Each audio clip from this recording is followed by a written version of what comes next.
Aunty high भन्नु त यहाँनिर हाई भन्नु त साथीहरु म अहिले बाहुने खर्कामा आएको थिएँ। हुम्लाको चाहिँ धान झार्ने र चाहिँ यताको चाहिँ इलामको धान झार्नेमा चाहिँ फरक हुनु रहेछ धेरै कुरा। किनकि हेर्नु यहाँतिर के गर्दा रहेछ भन्दाखेरि त्यहाँबाट धानको चाहिँ मुठाहरू ल्याउने त्यसपछि यहाँनिर भच हान्दा रहेछ नि तर यसरी राख्ने।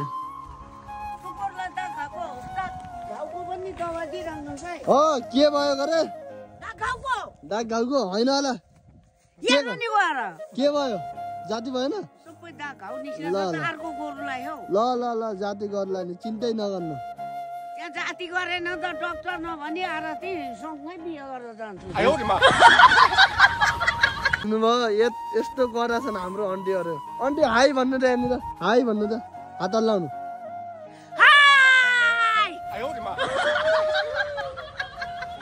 यस्तो नगर्नु मेरो फ्यानहरू त तर्सिन्छ नि ल साथीहरू यो चाहिँ बाहुने खर्कामा हल्का चाहिँ हाम्रो दाजुले चाहिँ यसरी धान फाल्दै हुनुहुन्छ माथिबाट चाहिँ यस्तो ल ल ल ल ल उपचार गरिदिन्छ। ल साथीहरू यदि हजुरहरूलाई चाहिँ सर्ट भ्लग मन पर्यो भने अवश्य पनि लाइक कमेन्ट सेयर र सब्स्क्राइब गर्न सक्नुहुन्छ। ल